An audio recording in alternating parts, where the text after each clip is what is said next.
Listen, we have a great show lined up for you. I'm your host, Kim Jacobs, better known as the Balance Doctor. And all of our guests that come on, they're either people that have overcome some tremendous odds in their own lives as they balance this thing called life, or they're experts and they're here to share tips and strategies that will help you better balance and manage your life. Grab your virtual seats and let's get ready for some real relevant and relatable content on today's episode of The Kim Jacobs Show.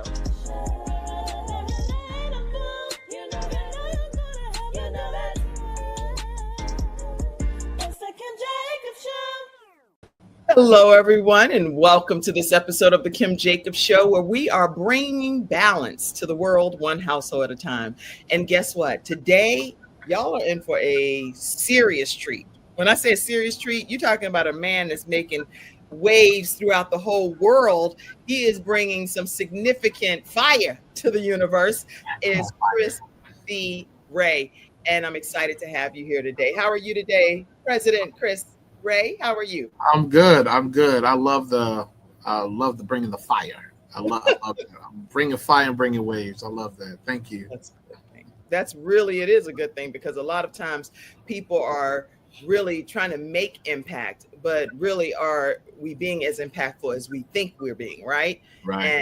And at the end of the day, you're actually walking the walk and talking the talk and making a difference in a lot of people's lives. So I'm really glad to have you here today. Well, thank you. I really appreciate it. And besides, it gives me a chance to take a break. Oh, okay. That's a good thing. Everybody break. Do not disturb right now. I'm on this good show, The Kim Jacobs Show, right? That part. That part right there. Listen, everybody, I want to make sure as I introduce my special guest, it is a long bio. So I'm not going to say every piece of the bio, but I do want to let you all know that Chris V. Ray was born in St. Thomas, U.S. Virgin Islands, and has spent formidable years in Spring Lake, North Carolina. He graduated from high school as a track and field All-American, attended East Carolina University on a full athletic scholarship. And as a student leader, he was known for taking the initiative of addressing racial inequality at a young age, y'all. So this started early on. He's often recognized by university leaders for working to make the campus a more open and diverse epicenter of learning. And he has had military experience, you name it. He studied with William and Mary School of Law. He's been elected as the youngest member of the Virginia delegation to the United States Electoral College. And I'm skipping through, but I'm telling you, he has been elected as the 36th international president of Phi Beta Sigma Fraternity Incorporated. And he has also been tapped by the Board of Trustees of Barber, Scotia College as the 20th president to lead the resurgence of one of America's oldest historical Black colleges. And he's also somebody's daddy, y'all. So he is definitely a family man also. So glad to have you here, Chris V. Ray. Thank you. Thank you so very much. Wow. Yeah, whenever someone says all of those things, and I hear it whenever I'm around or speaking or whenever I'm being introduced, I really sit back sometimes and I say, man, all God. I don't say I mean that, nothing but God. And just thank you. I'm glad to be here. I see the work that you're doing and telling these stories, and I love the conversations around balance in life. And it's not easy. It is absolutely not easy. So just the mere fact that you're doing it matters. So thank you. Well, thank you. Okay, so now that we've done all of our I love you back, love you, like all of that, we're gonna get into some conversation here, because it's so much, and it's a robust discussion that we can have. But I wanted to kind of start with the fact that your upbringing really probably helped shape the man and the leader that you are today. So if you could just take us back on where it all began for you back in St. Thomas and then Spring Lake as well. Yeah, so my grandmother raised me. My mom left me with my grandmother. I was like 4 months old or 5 months old, and I was with her very, very early. And I was with her until I walked out of her house at 18 years old to go to college. And my grandmother had 8 kids, so I like to think that I was her 9th child.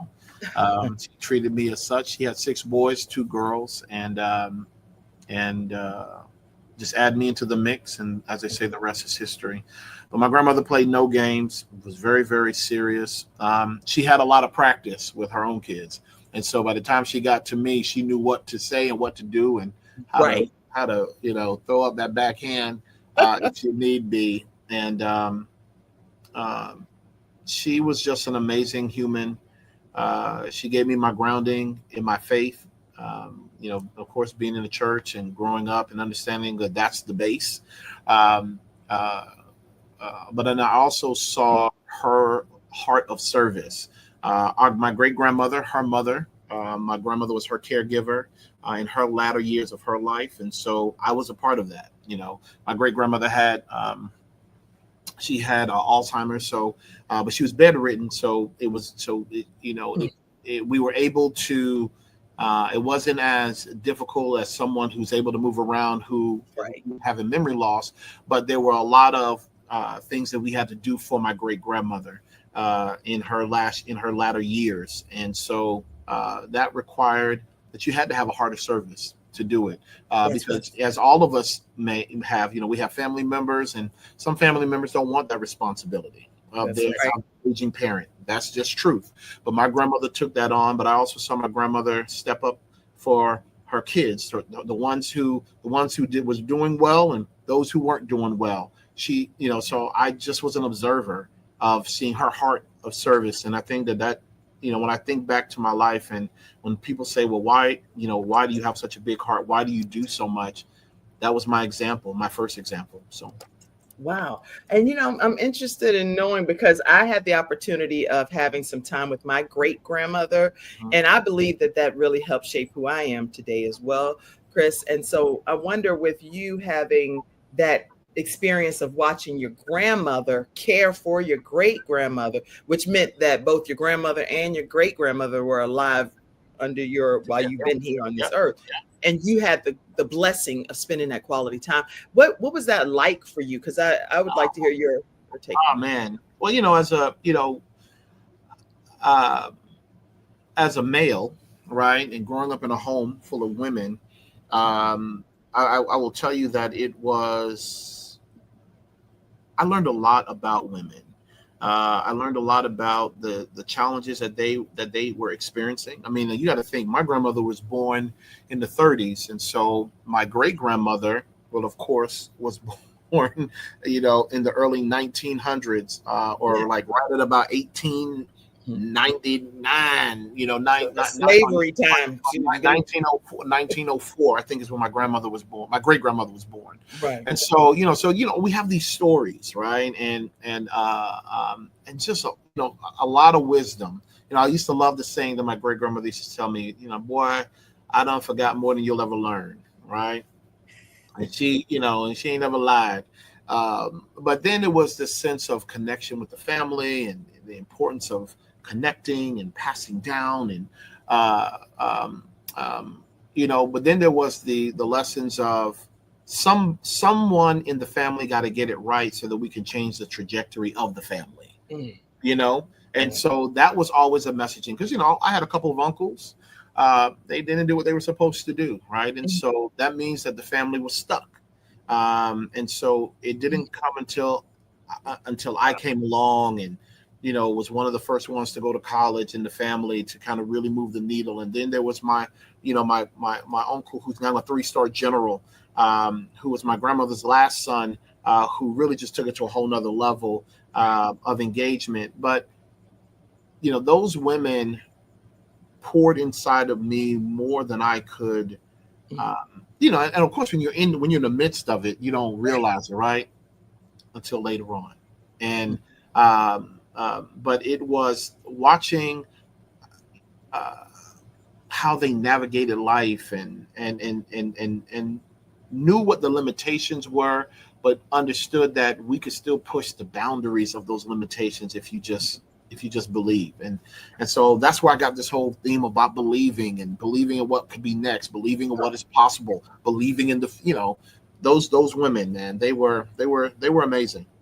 That's good. And so that helped you because you went on to wear a lot of different hats. So though that base of the leadership and just having that good foundation probably helped catapult you into some of the other areas that you decided to say, there are no limits to what I can do.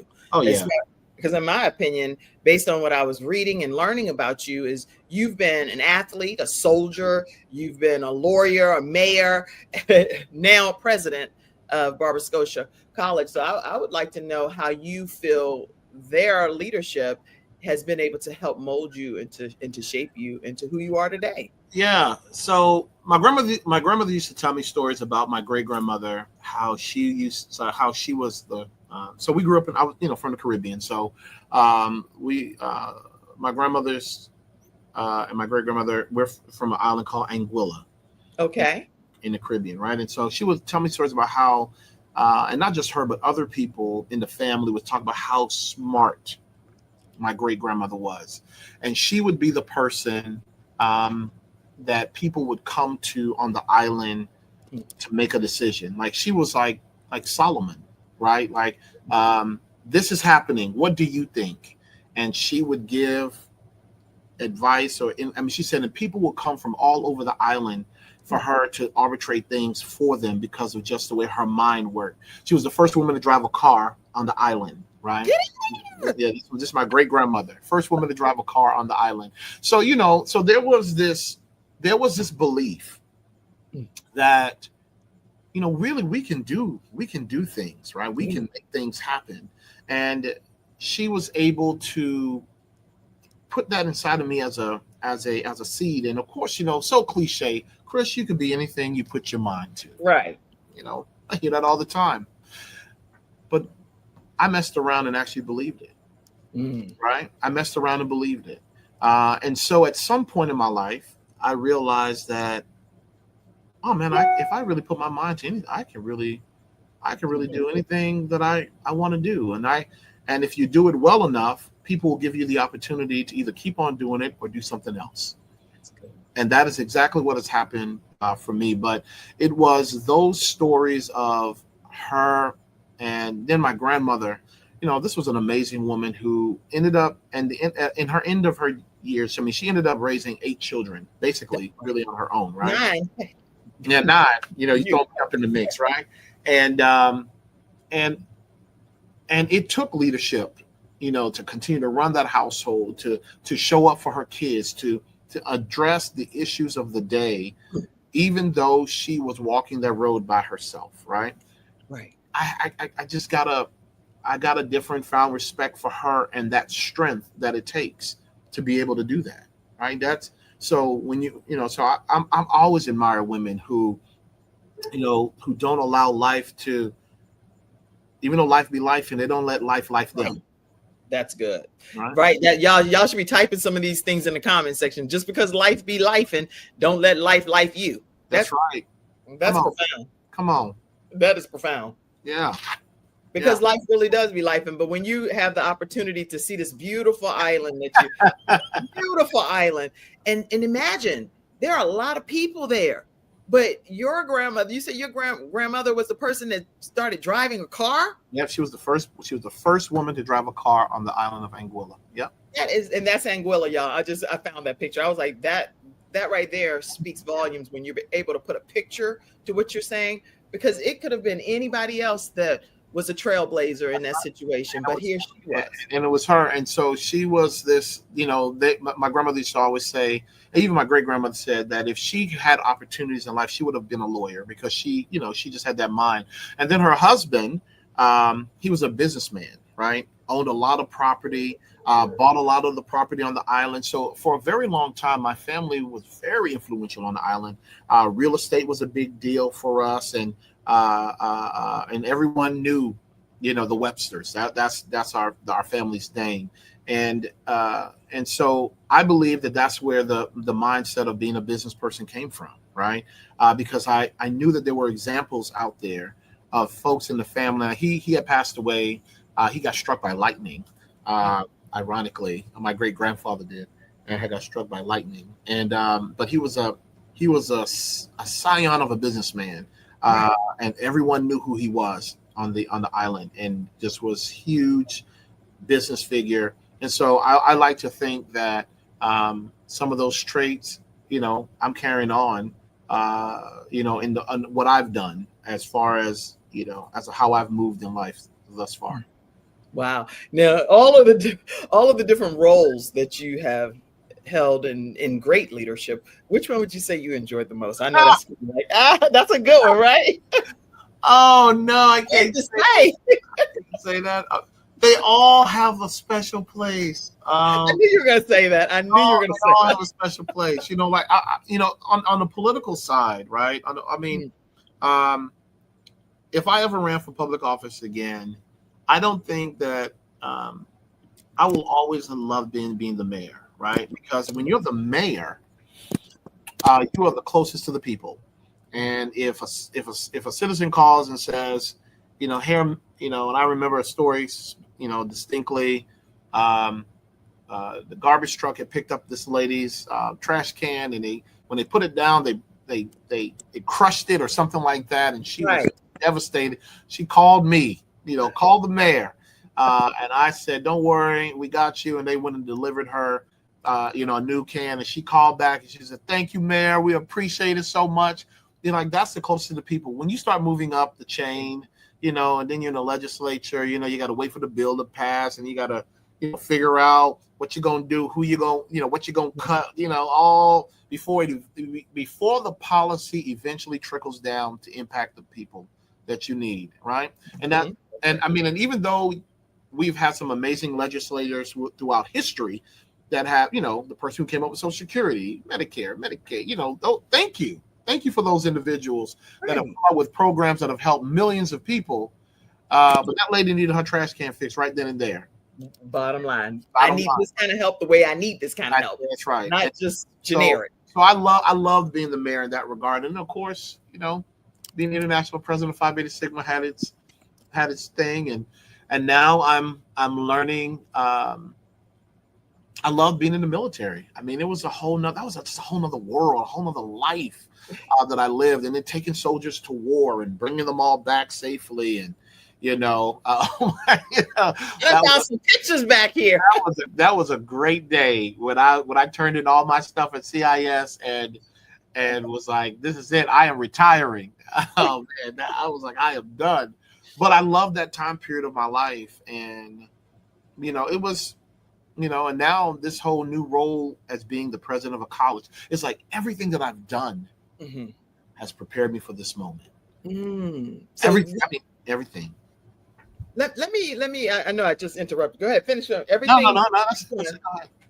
No, the reason I'm asking is because I'm wondering if everything as it was happening along your journey, was it really, in your opinion, preparing you for where you are today? Oh my gosh, no, I didn't even. This wasn't even on my things to do list.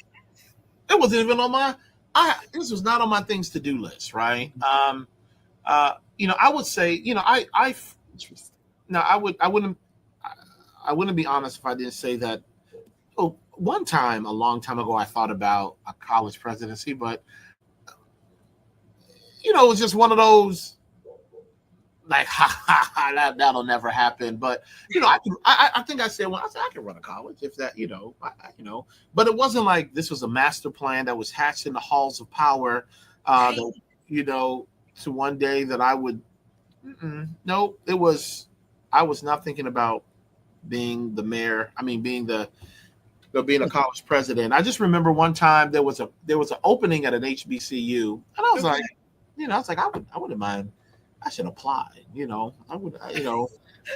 But that was years ago, and I wasn't even. And then, but I will say, now when I look back on my life, right, and all the things that encompasses what this college needs in its current state, yes, you need someone who has government experience, because we have issues and challenges with the government, and I have relationships to be able to navigate through this. Yes, we have some legal things that we need to address, and so having a legal mind helps in that regard. Yes, having a business background mattered, because There's a lot of business opportunities and deals that we have to connect when you're talking about building a company. And yes, being in the military was the right thing to do, because the military decision-making process has allowed me to build an organization to be able to execute a mission that I know that so many people before me have attempted to do, but just couldn't put the building pieces together. It all came together based off of, my background for this moment in time for the college. That's interesting, because then basically you're pulling bits and pieces from each piece of your journey that makes you even more effective and more efficient, and even a better leader as a result of your discipline, your knowing how to lead people because of your being a mayor, all of these athletes. How do we run this race and make sure we really running it happen? And so I always say to people, when you think about where you are in your life right now, and you're like, this is a mess. There is blessings in the mess. Actually, a lot of people don't realize that, because it's within the mess that you are learning about yourself, your strength, your depth, your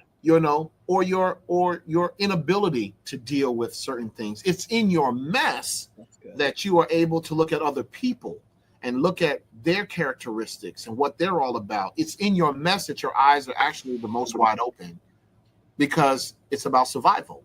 And so when you're surviving, you looking around like, that when you're in your mess.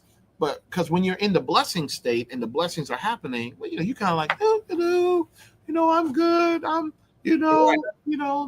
not paying attention to what's going on because you're being blessed and the blessings are allowing you to do your thing. So it's in your mess that, you're getting forged for whatever it is that actually is the true assignment.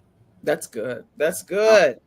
And so anybody, it sounds like, in my opinion, in hearing your story, because it's not so necessarily orchestrated and this was my major plan, anybody can have the ability to dream. So what advice would you give someone that may be watching today that's like, I don't know where I'm going in life, what direction? Yeah. What advice would you give them? Yeah, because number one, we've all been there, right? Questioning this road that we're on. Number one, I tell my mentees this, and I tell anyone who will listen. First of all, you got to stay on the road. It's easy to get off the road. I'm typing that. Stay on the road. Somebody type this. Yeah, it's easy to get off the road. It's easy to say, you know what? I'm going to pull over right here. I'm just going to sit right here. Whatever will be, right? But you got to stay on the road and you got to keep moving forward, because you literally do not know what's over the horizon if you don't keep moving forward. So had I stopped when the first major disappointment came in my life, I wouldn't be on here with you right now, right? Because I'll still be on the side of the road back in that chapter of my life. And so my advice to folks is you got to keep moving. You got to keep moving forward, and allow the process to take shape. Man, if you just don't give up,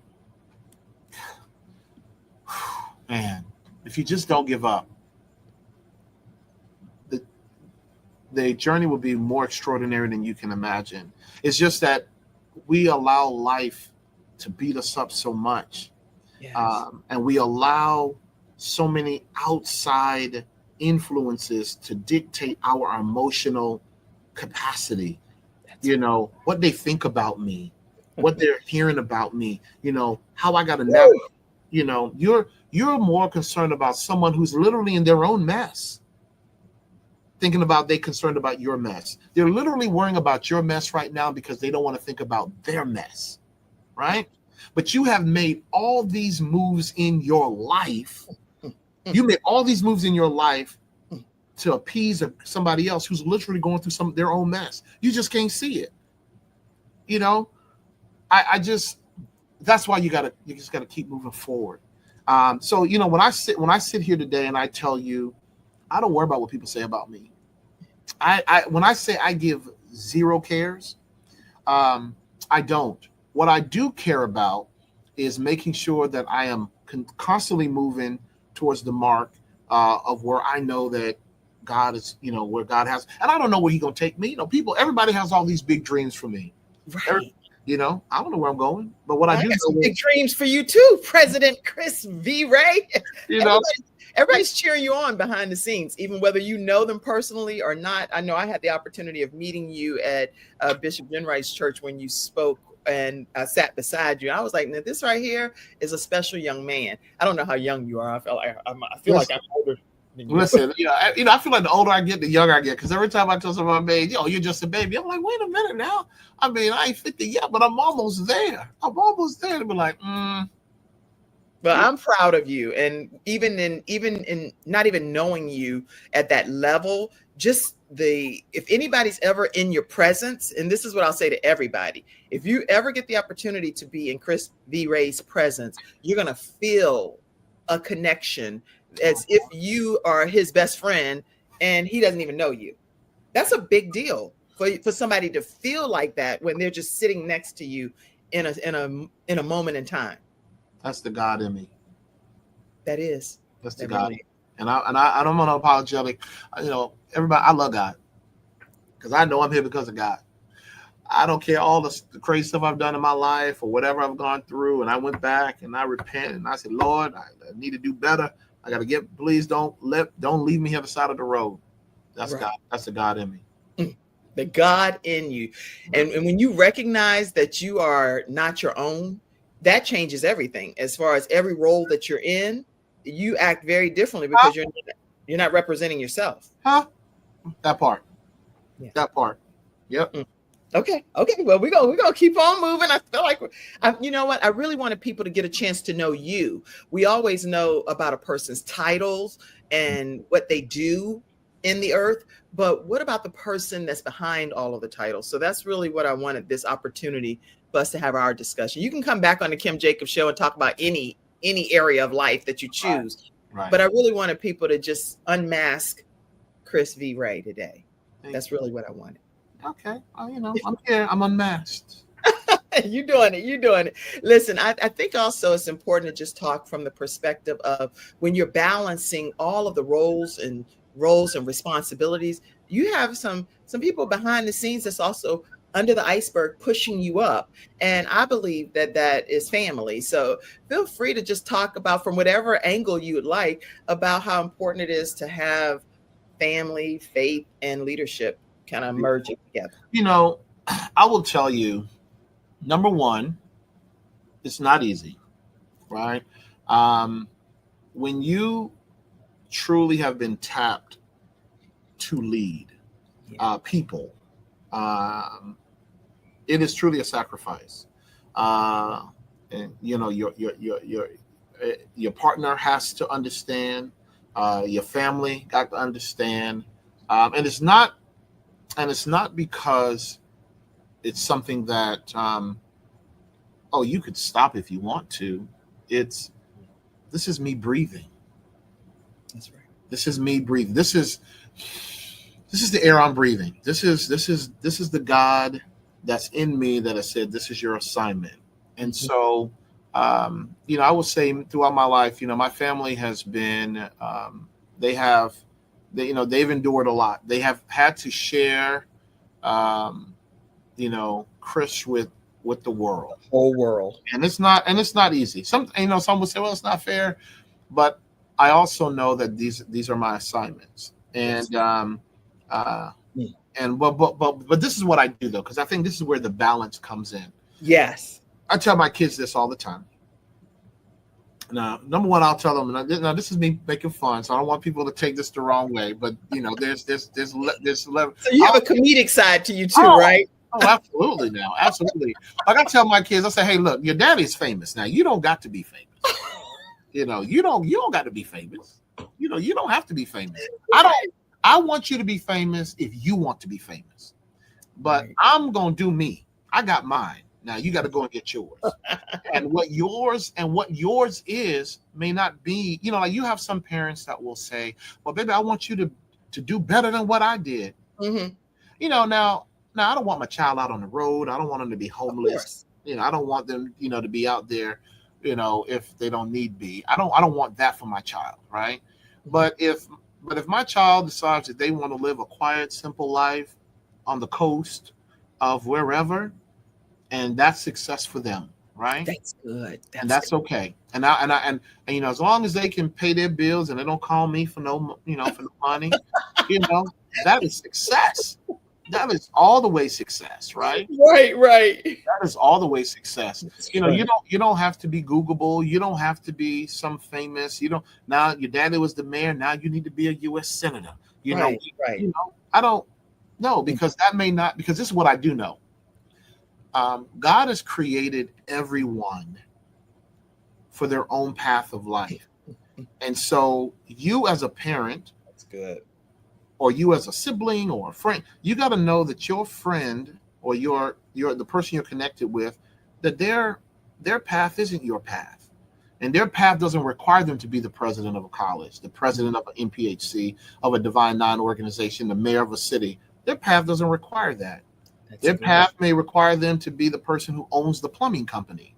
And we want to thank the person who owns the plumbing company. Yes. Right? That may be what their path is, and they will still be doing well. They still will be impacting lives. Right. You have to be comfortable with who, God has set you out to be once you have found out. And I don't put that kind of pressure on my family because, this is who I am. Well, I intentionally, just so you know, because I do know that you are world famous, I intentionally did not pop everybody up on the screen right now, just because people will be like, hey, why can't you put the family up? Don't worry about all of that. The thing is, I wanted to make sure that I give you space to talk about the family, but then also be respectful of the fact that when you're out there and you're a public figure, exactly what you just said, I thought you were going to say. And so I just wanted to be respectful. Yeah. And I appreciate that because, they do have their own lives. And, sometimes they'll say to me like, oh, my friends, they found you on Google and they're following you on Instagram and they're just like, gosh, Dad. I was like, why, it's not my fault. It's right. It's like, this is what God is ordained me to do. But I do everything that I can to protect them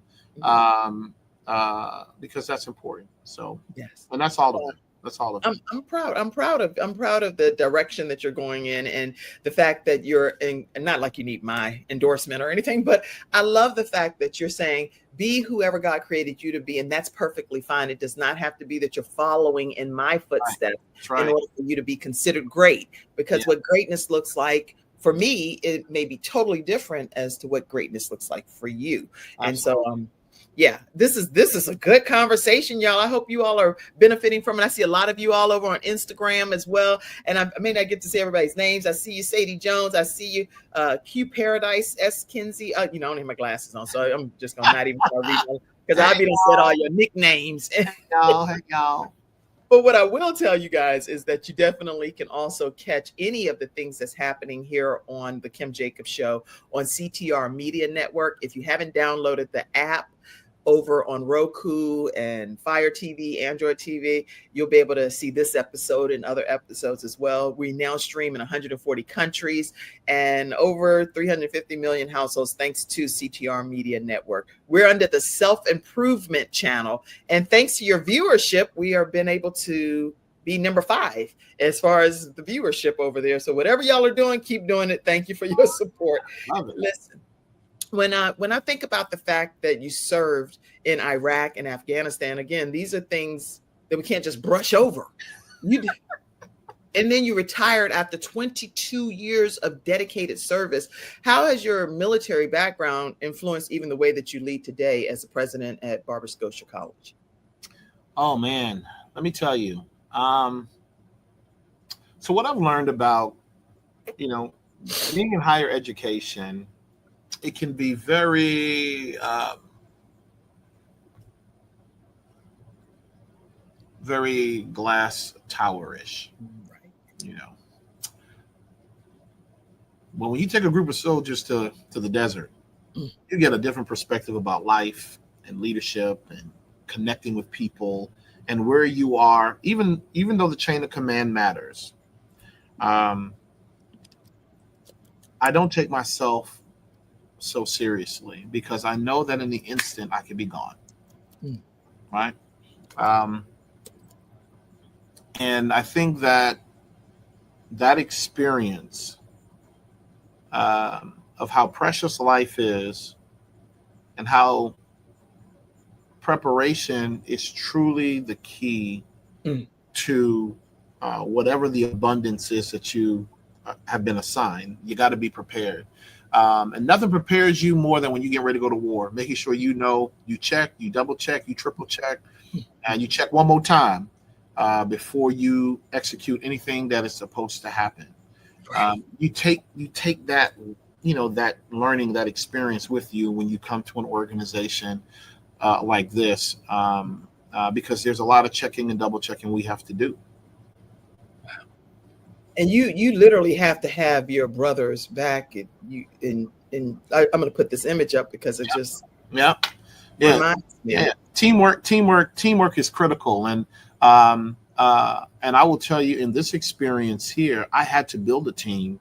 The success that Barber Scotia is experiencing right now is because of the team concept and me building a team that they got my back, I got theirs, and they're laser focused on one mission, and that's to get this college accredited. Plain and simple as that. You can't teach that. I just know how important every one of my team has to be, and how they all have to be trained properly, and they have to step up in such a way in order to execute what it is that we need to execute. And they got to see the bigger picture and the mission, and they got to have the buy-in, and they got to know what we're doing, and that's leadership. That's right. And being in this role with Barber Scotia College, I was trying to, deep dive into just some of the history, but I think it'll probably come better from you. But I know that it's the second oldest historically Black college in North Carolina, 17th oldest in America.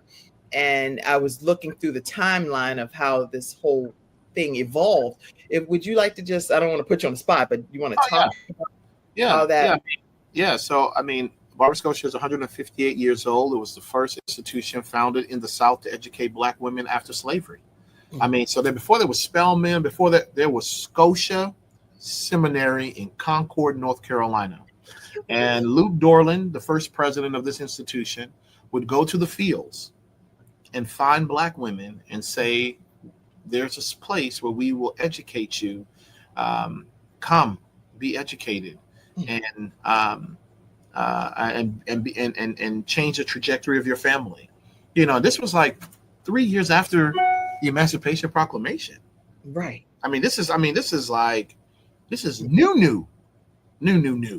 And so you think about the skepticism of 1867 and folks, taking that path, but the reality is that they did. And then you fast forward. In 2004, unfortunately, the college, lost its accreditation. Right. For 21 years, we've been trying to find our way back. Now, what is extraordinary about Barber Scotia College is that the doors never closed. Right. There was always at least one student, or at least one. So it lets you know that the prayers that has happened on these grounds were strong enough to sustain the college, even while we were in our desert period. Right. So prayers make a difference. The prayers of the righteous literally availeth much. Absolutely. Don't know how it's all going to play out, but that's right.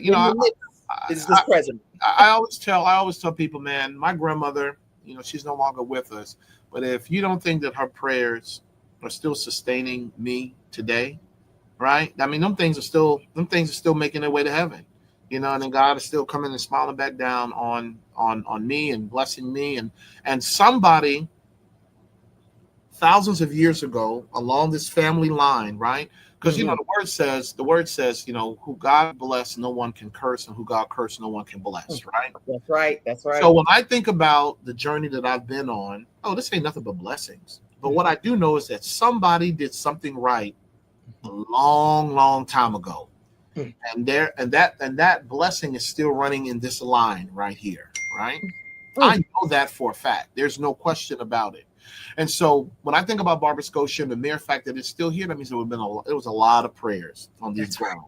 And so it's just that, and I want to thank, I acknowledge all the leaders in between Yes. when we lost our accreditation in '04 and to where we are today, because some way, somehow they did their part. They, That's right. you know, every board of trustee member, every alumni, every person who sent a check, everything mattered. And then in 2003, on July 17th, I got the keys to the institution, and we ain't looked back since, right? And so the what it was, but I know that I couldn't do it, right? Not the people who, you know. So even though they're in the eyes of some people, their work did not look plenty. But the mere fact that we're still here means that every move that they made, every step that they made mattered. Yes. For July the 17th, 2023 to happen. And once I got the keys and understood what the assignment was, you know, so we went from no students to 100 plus students, right? And where we're going now. I mean, I know there's some people in the community like, oh, we didn't think that was going to happen. But the reality is that it did because it was supposed to, and that's all God.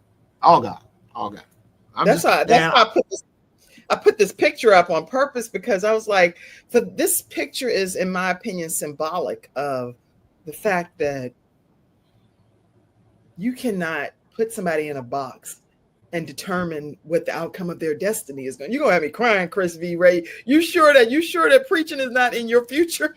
Because that might be one of the other things. Military, teacher, athlete, mayor, preacher, because God is really using you as a vehicle for change, and you're changing things from the inside out. It makes a huge difference when people just say, "Oh, I don't believe in this. I don't agree with that. I'm leaving." No, you're changing things from the inside out. And when I saw this picture, that's what it just spoke to in my spirit when I saw this picture. Well, listen. Let me tell you why that picture is super special. Right, that's the chancellor of East Carolina University. Right, East Carolina University is where I went to. Where I went to college at. You know, they were the ones who gave me a chance. The coach came, sat in my living room, and said, we're going to give him a full scholarship to go to college. It was East Carolina that gave, I could officially say that I was the first person to go to college in my family. That was the institution. And then to be a president, standing next to the president of the institution that gave me a chance. Come on, man. And I didn't even know. Boy, I had no idea that was the story behind this picture. I just saw this picture. I went to the investiture service of Dr. Kerry Dixon over at North Carolina Central, and the president of ECU was there, and I went to him and introduced myself and told him how I was a pirate, and but it's all the symbolism behind the fact that it was that school that gave me the opportunity I needed. Because my grandmother was like, we don't have no money. You got to go to school somehow. I wanted to, deep down inside, I wanted to go to an HBCU as an undergrad, but I had to go where whoever's going to give me the money. And at the time, East Carolina offered the full ride, and I went. And so to stand next to the president as a president. I mean, you just can't make this stuff up, man. You just can't. Literally, I'm not making this up. I just was looking online and I saw this. You can't make this stuff up. Wow. This interview, I don't know how you feel about this interview versus others that you've had, but I just hope that it's really opening up some good memories. Yeah, it is. It really is. I see you leaning in. And I wore blue, by the way, even though I am a Delta Sigma Theta sorority. I see the red. I see that red chair back there. Yeah, I'm really, Delta Sigma Theta, but I understand. I was trying to, honor you today with the blue. Thank you. Listen, wow. Okay, so that was just one picture. I'm going to pull up another picture and see what this might speak to. So there's a new book that you've been a part of. Talk to us about that. Yes. So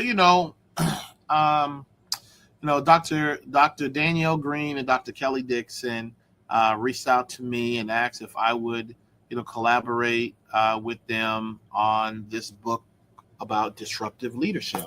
And they was like, you're a disruptor. You've been every space that you've gone into. And, Yes. what I love about the book is that sometimes when people hear disruptive leader, you're thinking it's all negative.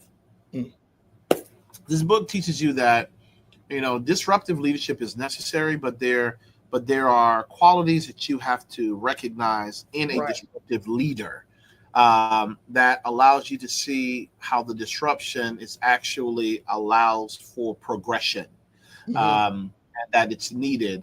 But what are the qualities that is needed to be and considered a disruptive leader? So I thought it was fascinating. Of course, I had to be a part of it, and because of that opportunity, now I've had a couple of other folks who have asked me to collaborate with them on some books. So we'll see where this goes. Look, I am open. I'm open to whatever. There's no limit to what President Chris D. Ray is going to. You might think that you know what his future looks like, but really, it's really unlimited possibilities.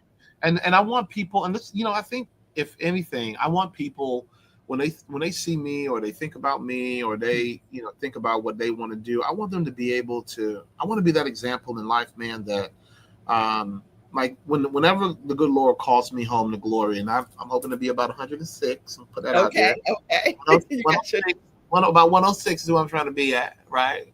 Okay. But I want people to say, man, this dude right here used everything that was given to him. Everything that was given to him before he closed his eyes. Because, the word says, all things pass away. That's right. All things, right? And so you cannot be doing all of these blessings, all these things whatever your assignment is, only God can choose specific individuals that will be remembered forever. You literally have people who are trying to be remembered forever, right? All things pass away, which means that at some point in the history of the world, they will stop saying your name.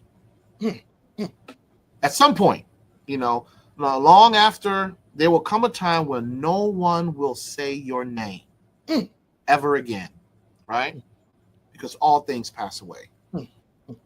So why not, when you have the opportunity, do what you got to do now? Yes.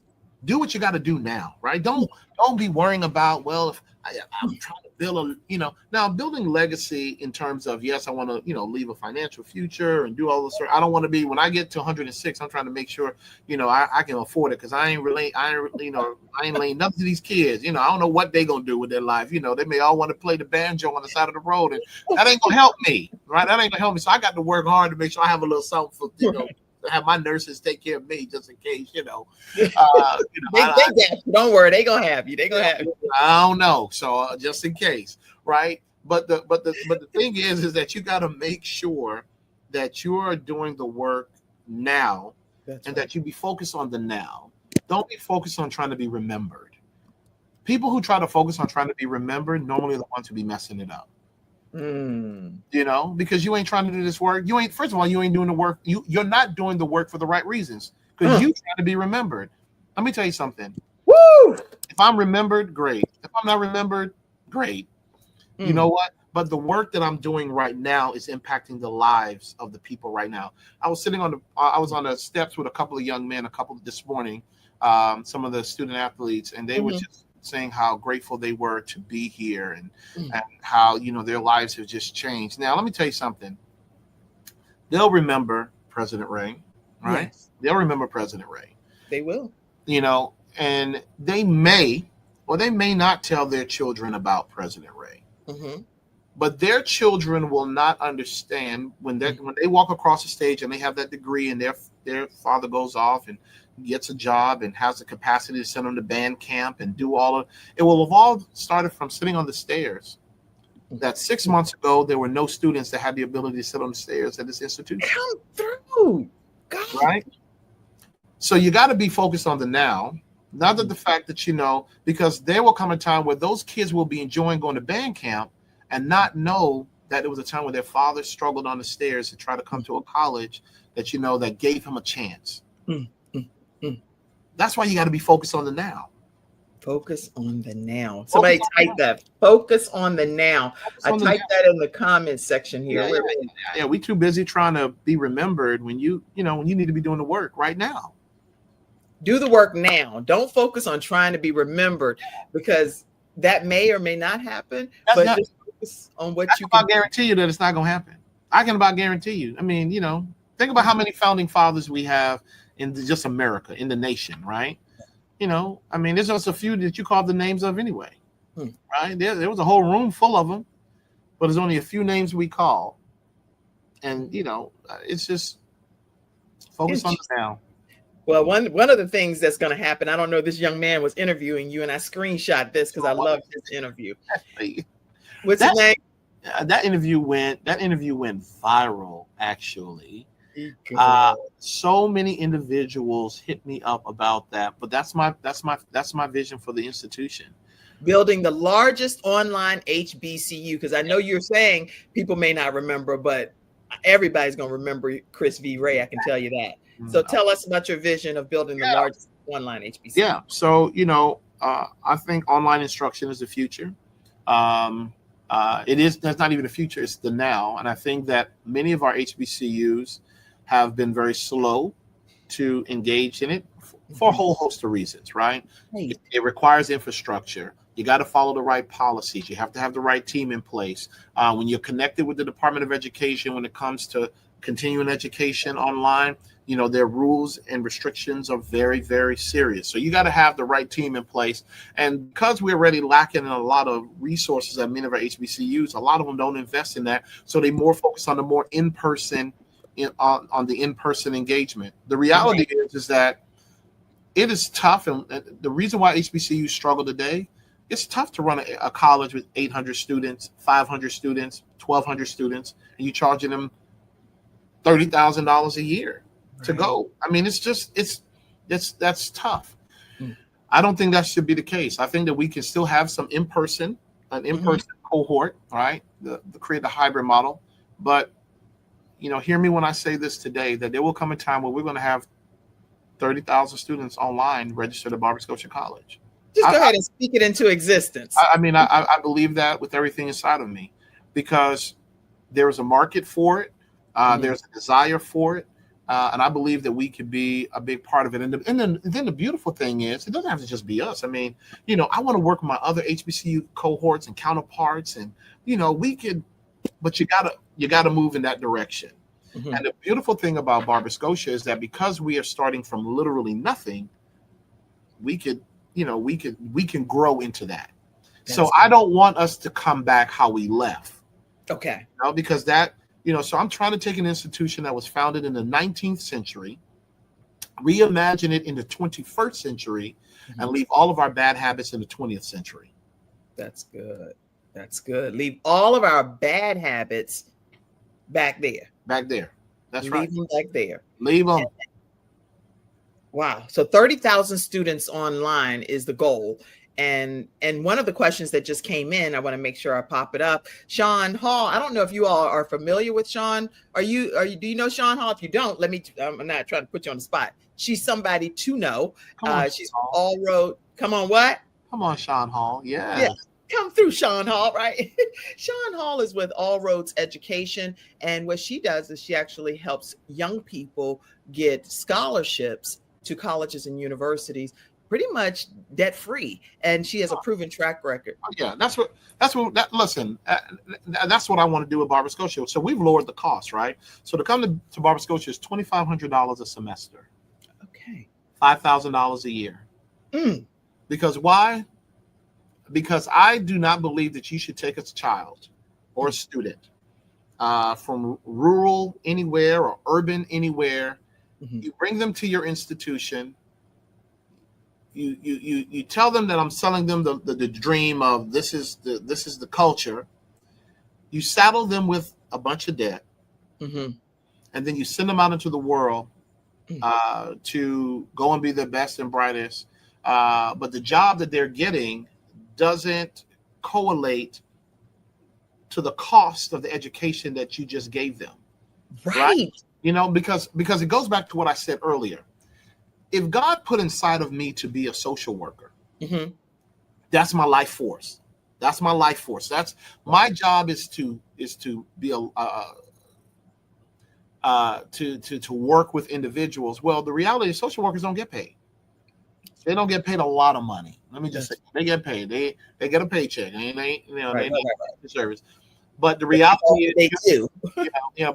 But you're not going in it to be like I'm about to be a millionaire here. Of course. Right? But you graduate from a school that you got $40,000-$50,000 in debt, but you're getting paid $30,000, $35,000 at your job, right? Students like that shouldn't have debt when they graduate, because we need good social workers. We need good teachers. So what we need is affordable education, right? And the only way that you can have true affordable education is by, number one, not being greedy as an institution, right? Number one, not being greedy as an institution, but increasing the volume, right? I know that at HBCUs, we want to touch, and make sure that we taking care of our, I got to touch our students. Right. This market, we're in a nation of almost 400 million people, right? There's a group of people who don't want to be touched. They just want to learn. That's it. I want you to come to Barber Scotia College for $5,000 a year. Right. That's what I want. And, once we are accredited and we do have access to federal financial aid, now imagine being a student that may qualify for Pell. And now, because back in my day, you get your Pell, you get your scholarship, but you still had a little change in your pocket. Today, kids they're getting whatever scholarship dollars they are from the school, got to give up all their Pell money and still get a bill and still got to take out a student loan, to make it happen. And the reality is that you can build a quality infrastructure. You can, even though you have volume. It can still be. There's, why you can do it? Why? Because we have a brain and we're smart. That's right. And if you truly care about people, you can create an infrastructure that gives a quality education to online individuals and still have in-person instruction that is online. I mean, that's in-person instruction that's also quality. Quality isn't just in person, right? There's ways to do it. I don't have all the answers. Well, that's why you hire very, very smart people. That's right. That's how come you build a team. Well, that's what one of the people on your team, I don't know, I'm not trying to be her agent or anything, Sean Hall, she helped my son get over $30,000 in scholarships. And I mean, all he had to do was just listen to what the woman was saying, meet the deadlines. And she's now working with my daughter, who's a senior in high school, straight A student. And I already know, I'm almost like relaxed, like, girl, Sean got you. That's right. Well, Sean, I need to talk to you, Sean. I need to talk with you. Let's get together. You now work for Barber Scotia College. You heard it right here on the Kim Jacobs Show. I don't just bring on guests or special guests. I give people some jobs. now she's over special projects and scholarships for Barber Scotia College. And we just want to say thank you, Sean. Welcome to the team. Saber pride. All right, listen. She also said that in July that Pell is dropping more. See?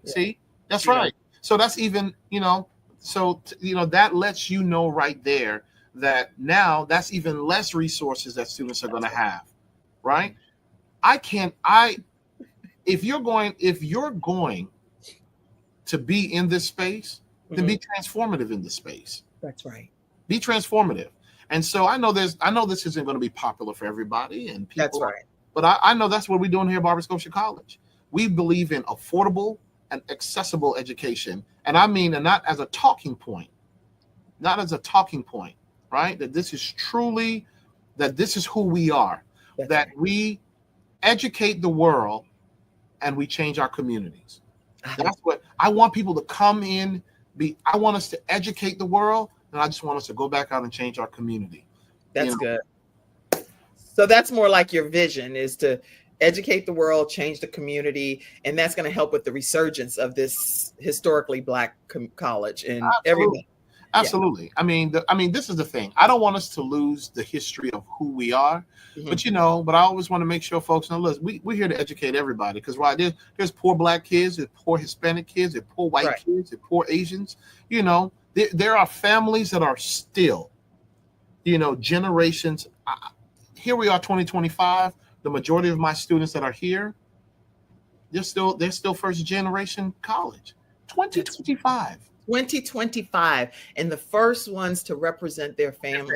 This has to change. I mean, the trajectory of our history has to change, and it has to start with somebody. So thank God that you're opening up the doors to allow people to be their first within their family. I see Phyllis said, hey, Saber Pride. Pride. Phyllis, I love Phyllis. Phyllis let me tell you something.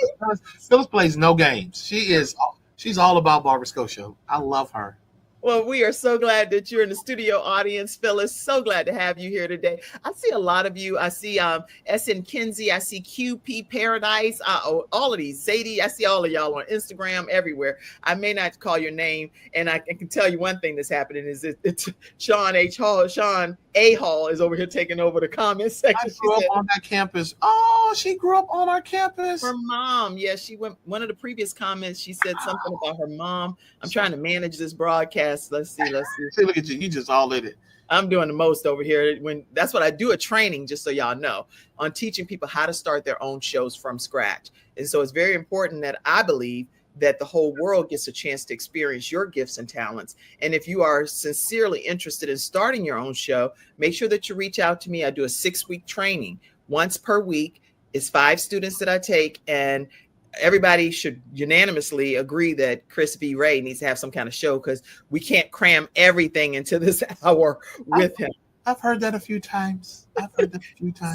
And you're very comfortable over there. So all you have to do is just let me train you and get you going, so you can have a way for people to stay connected with you consistently. Okay. All right. I might have to take you up on that. I'm serious. I might have to take you up on that. And you can get 10% off just saying that you heard about the show. I heard about the show, so I heard about the show, so you got 4 more students to go now, because I heard about it. All right, y'all. We're being silly over here, but at the end of the day, too, I do want you to know that this gentleman is the 36th international president of Phi Beta Sigma Incorporated. And what does that mean to you to lead one of the largest, oldest historically Black fraternities? Not only are you leading a historically Black college, but historically Black fraternity as well. Man, you could not have told me when I joined Phi Beta Sigma in 1996 that I would end up being the international president of the organization. I mean, when I say that you could not tell me in 1996 that, and this is the thing that's so special about this. We have initiated, well over 300,000-400,000 members. And out of that, only one individual served twice. Only now 36 individuals have served as national president out of 400,000 men. Can you believe this? And you are one of them. One of them. God is like it's like he done just anointed you. It's like, listen, if you ain't paying attention, why? But when I say that it was truly the honor of my life to serve as international president of my brothers, because I really believe that when people come together, look at me there in the middle. Good Lord. Look at this. I mean, this right here, again, I went online and found all these pictures. When I saw this conclave, I said, look at Chris V. Ray. Out here, just out here, man. But when I tell you that these brothers are, I fundamentally believe that people with brains could come together and make a difference. If you truly are genuine about making a difference. Yes. People got agendas, and I don't even know why you have an agenda. Unless the agenda is to make life better for somebody else. I don't even know what we're doing here, right? Right. But I remember when I ran for national president, and we talked about continuing the legacy. When I was national social action director, we had began the process of talking about building an affordable housing complex, and people kind of chuckled about it, like nobody building no affordable. Boy, we don't do that. Come on, man. And then as vice president, we took up steam, and then by the time I was president, next month, if everything goes right, we'll be closing on the construction of a 4-story affordable housing apartment complex in Washington, D.C. Get out of here. And if the Brotherhood does it right, we will replicate this model in multiple cities across the country. Mm-hmm. So now you're talking about creating a safe place for a family to be able to grow, to be nurtured, and then go out into the world and do whatever. Mm-hmm. Because you first got to start with some good housing, safe housing, clean housing. Mm-hmm. And I was a part of that. I mean, it's just, I think that it's just like, why not wake up in the morning and let's just do some big stuff, man. Do something big. Let's just do something big, because why? Because if you and me and another person get together, why can't we do this? But I think what has happened is that we are so focused on chasing the dollar, and we're so focused on, I just feel like, man, if you really just take care of God's children, man, He gonna keep on blessing you. You ain't gonna never be hungry. That's so good, Chris. That's so good. You ain't gonna never be hungry. You just got to keep on just use the talents because literally He's giving you your talents for you to help others. They're not for you. That's it. They're not. What He has given you is not for you. They are literally for the world. Just like I told my students, your degree is not for you. Your degree is for the world. And so when people start waking up and understanding that we are literally all connected as human beings and that we have a responsibility and an obligation to support one another, is only when you will see the elevation in your life. So when people say, man, I can't believe you're doing this, I guess I go back. This is God. This is God. Because I recognize that the assignment, the gifts that He's given me is not for me. Is it a sacrifice? Yes. Right? Because it is easier to focus on me and me make this money and me take care of just my family. And that's very easy. When you talk about serving God's people, it's never easy. It's frustrating. It's long hours. It's, folk get on my nerves. But then I realize that this is my assignment. And but you said that with a little bit of extra. Folk get on my nerves. They get on my nerves now. They do now. Sometimes they get on my nerves. They do get on my nerves. But at the end of the day, you're making a difference. And here in the Brotherhood, I put this picture up too because I love it. Yes. I love that. Oh my gosh, this is such a special picture. These are the brothers in Spring Lake, North Carolina, because that's where I was the mayor at. I activated the chapter there. And of course, I'm not in the chapter there anymore, but they were having an event and I went down there and, they were so gracious. They were so nice and they were so excited. And to watch the chapter still thriving. And let me tell you what's so beautiful. They have a Sigma Beta Club, which is our youth mentoring program that mentors boys from 8 to 18. Okay. And they just got recognized as Sigma Beta Club of the Year for the So once again, now I ain't even there. But my boys down in Spring Lake, North Carolina, is out there just giving them the whole business. I mean, mothers that are single moms that are raising, Black boys. My brothers are putting their arms around them and making sure that they're good to go. All because when I went back home to be the mayor, I said, I need to bring a chapter here. And aren't you glad? God is just really putting some things in your spirit. And because you have said yes, you're just executing on everything that He's given. And listen, and let me tell you how just powerful God is. Because I was obedient and I listened, right? The lives that are being impacted today is all because I was just obedient. I ain't even when we make the statement God has a plan, His plan was for another group of individuals. Because when I left there, we didn't have a Sigma Beta Club, right? When I left in 2017, we didn't have a Sigma Beta Club, but today they do. God knew that mother needed to have, some men to mentor her child, right? Long before that child was even born. When I started the chapter in 2011, so these boys weren't even born. They weren't even born yet. Wow! But God knew that what was God. That's why we say He's so dope. He's so dope. I love it. He's so dope, man. But this is how I live. This is just how I am. You're getting all into my message on Sunday, just so you know. Because when you just said that, I was like, okay, I'm gonna have to get him off this show because he's gonna start preaching and prophetically and stuff. Let me get President Chris B. Ray. Listen, I want to make sure that I let people know too that not only is he on the Kim Jacobs show today, but he is going to be one of our guest speakers on this Sunday coming up on September 21st.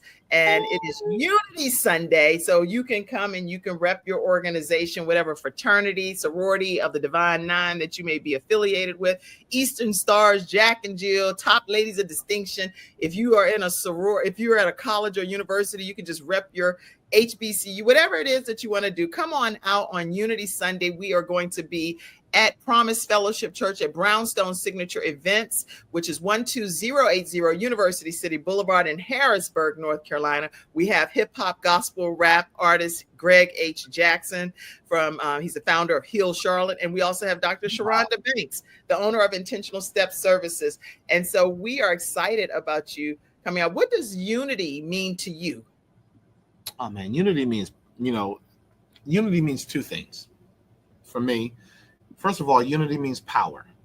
I mean, if you're unified, oh man, I mean, that's a power far beyond what anyone could ever imagine or try to destroy. The second thing that unity means to me is progress. Because if you're unified, if you truly are unified, then we're able to move. Right. You know, we're able to move. If you don't understand that, then you don't understand what unity is. Then you just talking. Let's talk. And I don't believe in Hollywood talk. That's why, I mean, you don't say much about Hollywood because you might be on somebody's film one day because you got that acting capability. So I know. But now you sound like a grandma. Yeah, but then my grandma's like, baby, you don't need to go to Hollywood. They the devil. Mm-hmm. Oh Lord. Yes, ma'am. And I never win. That's funny. But grandma watching as one of your cloud of witnesses now. She's like, baby, I changed my mind because you might be able to go ahead and do some great things in Hollywood. Okay, y'all. Listen, make sure y'all join us. We will be at Promise Fellowship on Sunday at 10 o'clock a.m. And it's in the Napa Auto Parts Plaza, a beautiful event venue space back there. And that's the Brownstone Signature Event. So this is the interior of where we were holding our service on this upcoming Sunday. So I'm excited about having Chris V. Ray there with us. All right. Also want to let you all know that we have the Gabe's Heart Foundation in honor of my son that transitioned from this earth due to sudden cardiac arrest. So my desire is to always make sure that we raise funds for defibrillators to be put in public spaces. So please have Barber, Scotia students and parents and staff. We have other high schools, sport organizations, churches, everybody come out. Please come out on October 18th at 8 a.m. We will have our 10th annual 5K walk. And it's again in honor of Gabriel Michael Jacobs, Gabe's Heart Foundation. We're going to be giving away a defibrillator, one that talks, so that you can have it in your organization. And we're asking everyone that will to just do a 1-minute video. And when you do that 1-minute video, make sure you tag at Gabe's Heart Foundation. When you tag us, we're going to see the video and we will be giving a defibrillator away at the event. It doesn't matter whether you're present or not, because sometimes it's like, well, dang, you have to be present. Some people are doing videos in Africa. It doesn't matter because this show is in 140 countries. Do a video, tag at Gabe's Heart Foundation, and we will see your video and we will be announcing the winner at the 5K walk. All right. Any extra comments you want to say? I see a lot of comments that came in. So let's see, come out, get your community service in. Grandma knew what she was talking about. You know what? Speaking of viral, this young lady also has some viral videos. She teaches so much about funding and scholarships and different opportunities. So you'll have somebody viral on your team because she's been doing a lot of viral TikTok stuff over there. I love it. I love it. See, come support the walk. I saw your mama worked somewhere. Jeremiah 29:11. Get it how you live it. You over there rapping, Sean. Okay, let's see. I love her.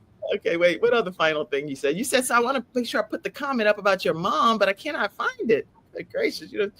Black men leading well, Black men that are educated and serving. Come on, God. What about that vision? Yes. Okay. My mom, here's the comment I wanted. My mom taught there in the 80s. That's what she said. Wow. Her mom taught at Barber, Scotia. I love it. I love it. I love it. I love it. Okay. That's all. That's a walk. Will Barber, Scotia participate in a walk run next month, building in community service? That's a question. Any question that she had. All right. Any closing comment from you? It's been so much that's been said. We got to bring it to closure. Yeah, it was a lot. No, I'm just grateful for the opportunity. Just to tell our story, what we have going on here at Barber Scotia College. I love this institution. I'm looking forward to us being fully accredited one day. I look forward to us growing and being one of the leading institutions in this country, and watching God do what he do. That's it. And I'm going to keep on saying it loud and proud. And, this is all God. This is all God. And you're going to get to express that more on Unity Sunday. So come ready to just give a word that God has given you. And we're excited about hosting you at Promise Fellowship Church on Sunday. I believe you've expressed already how important your faith is. And that seems to be interwoven between everything that you're doing. So any comments about your faith that you want to share? I don't want to deprive you of that opportunity. No, I love God. You love God? You don't love God? How about you? You love God. All right, everybody. So based on everything that's been shared, I do hope that you all will take a moment to, the only way that Kim Jacobs, the host of the Kim Jacobs Show, is able to bring this level of quality programming into your home Monday through Friday at 11 o'clock a.m. is through community contributions. So just like you have TBN and CBN and PBS, all these different places, community members pour into their broadcast so that they can keep that programming alive. I'm asking you to partner with the Kim Jacobs Show today. If you haven't already, please take a moment. And we have audio podcast listeners on iHeartRadio, so that's why I say some of these things out. But paypal.me/Kim Jacobs Inc. You can do Venmo at the Kim Jacobs Show. You can even Zelle or Apple Cash using the phone number 704-962-7161. So I encourage you to partner with us and support us financially in order for us to continue to bringing balance to your household, right into your home every weekday at 11 o'clock a.m. All right, closing comment, Chris. Just thank you. I'm excited. Can't wait to get my own show now since I'm, since we now, and then, so now I got a show and I got a new employee. This Kim Jacobs Show is a blessing, y'all. Get on it. Get it. All right, everybody. All right. Tony Bennett and Morris Brown can do it. So can Scotia. Hey, I know that's right, Sean Hall. Y'all have your own private meeting. Okay. Praise the Lord. Good evening to all of God's children. Tony Perkins, glad to have you. And all of you, whether I mentioned your name or not, my mom was on here and I dare not. My mom is in her 70s and she'd be like, I know you. Wait, Jalen said Blue Phi. Oh, you know. Yeah. So I see some of your Phi Beta Sigma brothers on here. My mom was on here. Wait a minute. Stephen said, a true leader, I am honored to charge the hill with you, sir. Oh, man, he is a great guy. Stephen Westbrook. That's a good man right there. That's what I'm saying. I don't want to close without going back through. And I'm the only one over here working the podcast. And I'm like, oh man, I'm gonna miss somebody's comment. They're gonna be like, I know she saw my comment. Oh, no. The whole thing, people be texting me. But anyway, Mom, I saw your comment somewhere in here as well. Here, she said, focus on the now. My mom is Ellis Bradley. And I'm so honored to have my mom here on this earth with me, especially with so much death across the land. So I thank God that I'm able to have my mom with me here on this earth. All right. Did we go through everything you felt like we could go through in a given show? All right. I hope you had a great experience. I did. Thank you so much. Thank you. And how can people stay connected with you? And that's the final thing we'll say, and we'll go and disconnect. Social media, of course, I'm on Instagram, President_Ray, and that's REY. And then, of course, I got a Facebook page, just Chris Ray. Chris, now I got a couple of pages out there, but Chris Ray, REY. Just search it. That's where you can find out all the stuff that I'm doing. And I'm on LinkedIn as well. And yes, Council of Presidents, yes. I can't wait for that next week. I'll be turning over the chairmanship to the new president. That's excellent. I wanted to make sure I acknowledge that. I see Dr. Stacy Grant. Yeah. She will be the new incoming chairwoman, and I will be on my way out the door. Thank you. And let's add future preacher to your list, or future Hollywood, future something, but definitely future talk show host, right? We can add that. Boom. The Chris Ray Show about to be out here. Chris Ray Show. All right, everybody. You heard it right here on the Kim Jacobs Show. Listen, thank you all for tuning in to this episode of the Kim Jacobs Show, where we're bringing balance to the world one household at a time. And guess what? Our lives have been truly enriched because of your presence today, Chris V. Ray, President Chris V. Ray. Let's give honor where honor is due. President Chris V. Ray. Thank you so much. And you have truly blessed my soul. I'm grateful. Thank you all in the studio audience, everybody on Instagram, iHeartRadio, Roku, everywhere, wherever y'all watching. Thank you. Thank you, Sean A. Hall, always showing up. I appreciate you. And looking forward to seeing you tomorrow. And tomorrow we're going to have Dr. Sharonda Banks on. She's going to be talking to us. Yes, you are in for a treat. She's going to be talking to us about reimagining resilience and how important it is for us to think differently about resilience. I cannot wait to host her tomorrow. See you all 11 o'clock a.m. right here on the Kim Jacobs Show. God bless you all. Bye. I said pastor. See? Pastor. We're going to hang up on this note, y'all. Bye, Pastor, President. Okay. God bless you, saints. Thank you for tuning in to today's episode of the Kim Jacobs Show and for being in the virtual studio audience. Your presence truly does make a difference, and I look forward to you bringing your friends and family to join you in the virtual studio audience Monday through Friday at 11 o'clock a.m. Eastern Standard Time. I look forward to seeing you and make it a great day.